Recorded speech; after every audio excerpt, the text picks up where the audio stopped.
So look, guys, today I want to talk about some of my mistakes, a couple heartaches, not anything too juicy, but really what I could have done better to get further faster. Okay, and now I've moved pretty fast because legit in the last 6 years we've done hundreds of deals, and we currently hold about 52 doors. And some of those I'm actually looking to see if I might want to sell right now or not. Just looking at the market. But we've moved really fast, so we made some mistakes. And mistakes are not a bad thing, but I just wanted to share some with you that you can learn from on your journey.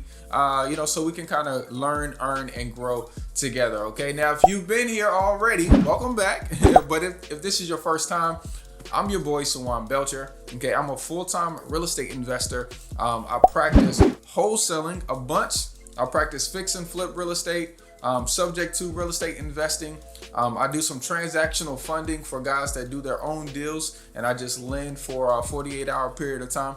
I do a bunch inside of the real estate space. Also, short-term rentals. We're actually in one of mine right now. Now, actually, in all of the videos, fun fact, in all of the videos where you see the settings change, we're in one of my different houses. Okay, so if you guys will tell me in the comments below, tell me what setting do you like the best. Like right now, we're at one of my Airbnbs in Greensboro by A&T, Aggie Pride. But tell me which setting you guys like the best. Okay, now let's start off with mistake number one. Mistake number one, I started it off thinking wholesaling or real estate investing is a side hustle. Most people naturally think, hey, well, I'm gonna quit my job when this money is more than this money. And so I did that at the dealership probably for about 2 years. I did that for about 2 years. But I was doing deals consistently. I was finding sellers, driving around in the dealership cars, putting them in the deal machine app, while I was there at my desk talking to sellers, selling deals to buyers. I would even have buyers meet me at the dealership to bring me earnest money. And I had did that several times. And $3,000, $5,000, $8,000 checks while I was making, $5,000 for working for a whole month at the car dealership and making $5,000 in one deal. I was doing that, and now that I look back on it, I wish I would have had a little more faith. Okay, a little more faith to jump to it a little quicker. Okay, because when you're at a 9 to 5, especially in sales. Okay, I was selling cars at Crown Honda at a dealership. Sales is like a all-in kind of thing. You have to be, it's not just sales, it's more of a lifestyle. Like you go out to dinner, you tip the waitress, you leave something that gets her in your sales funnel. You know what I mean? Because you tipped them well. At the movie theater and somebody asks you what you do, you say, hey, I sell cars for Crown Honda. But what you should have said is, I'm a real estate investor. I buy property with other people's money and show them how they can make double-digit returns. That's what you should have said. So I wish I would have went all in on my real estate investing journey versus treating it like it's something that I do on the side and it's something I can brag about that's cool, that's a cool hobby. Because that's really what I was doing at the car dealership. I would tell customers and tell my managers and stuff that I was doing deals, but it was kind of like one of those things that you really didn't talk about a lot, and it's just I just do that for fun. Okay, I wish I would have took it seriously, went harder on marketing, made more offers per day, and essentially grown even faster than I already have. Okay, the next thing I wish I would have done is the contract that I got. The first contract that I got was I forget his last name. It was an older white guy online. He teaches real estate investing, and I grabbed my first contract from him. Now Number one, I wish I would have read through the contract, because when I sent it to a seller, the seller started asking me questions about the clauses in the contract, and I couldn't even answer them.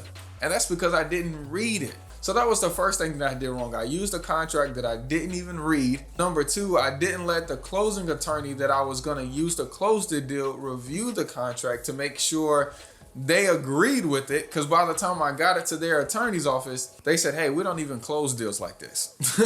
So, you got to take this to somebody else, which threw the whole game all the way off. Okay. And then as you do deals and you run through certain situations, I never added clauses to my purchase agreement until I got to Brian Elam, which is the closing attorney that I use now.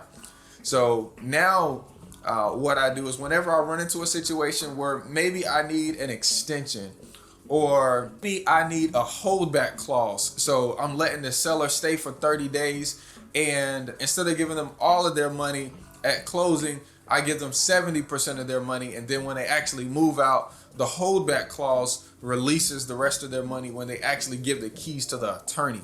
So that way they can't, stay for 6 months when you just gave them 30 and you have to go through an eviction process. And this is a sub 2, so you really can't even evict because they're actually a mortgage holder, so they have interest in the property. So, little stuff like that. I wish I would have just added more clauses. Every time something happens now, Brian, my attorney, says, hey man, add this in your contract, so that way we don't have this problem no more. And over time, after doing deals for 2, 3, now 6 years, we have a nice, robust kind of contract. And actually, I give that out for free. Link below. Be a professional, because that's really what updating your contract is. When you get your first free contract, it kind of is what it is. It's just like, hey, I'm just doing it just because somebody said it. But after you've been doing this for years, you realize your contract is one of your tools that protects you and makes you a smart, savvy real estate investor. The third mistake that I really made a lot, in the beginning, was shortcutting the buyers and sellers in the process. What I mean is not being fully transparent. In the beginning, when you don't really know the full process and you haven't really gone through it multiple times and know the hurdles, you tend to just make up stuff. I'm not gonna call it a lie, but that's what it is. It's a lie. You're like white lying yourself through the process. And over time, it doesn't serve the seller or the buyer best. And really, it doesn't serve you best. If you don't know what's going on in the transaction, just say it. I don't know what's going on. There's a certain level of confidence that you can have in the deal when you're fully transparent with both parties, Because at the end of the day, your attorney is bound by law not to lie. Even though your attorney represents you, he can't lie to other people. So when something comes up, be transparent, 100% honest with the seller, 100% honest with the buyer, no sugarcoating.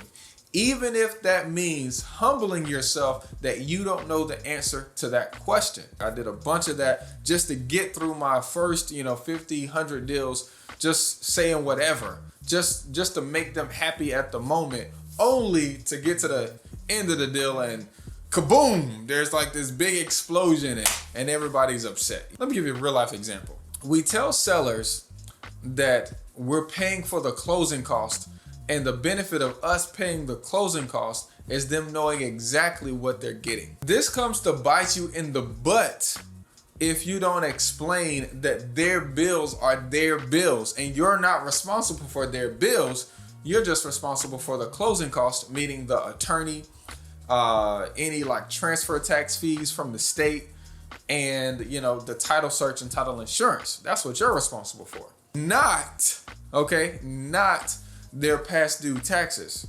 not their additional fees, per diem fees from their lender. And so if you never clarify that with the seller, and the day before closing, it needs to be clarified, and you just kind of say whatever you need to say just so it can close so you can get a check, you're going to end up having to pay some additional fees, and you're going to end up looking crazy, both to your buyer, your seller, and your attorney.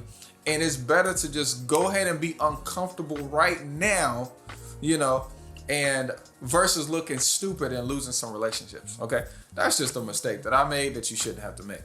Now the last one is a huge mistake.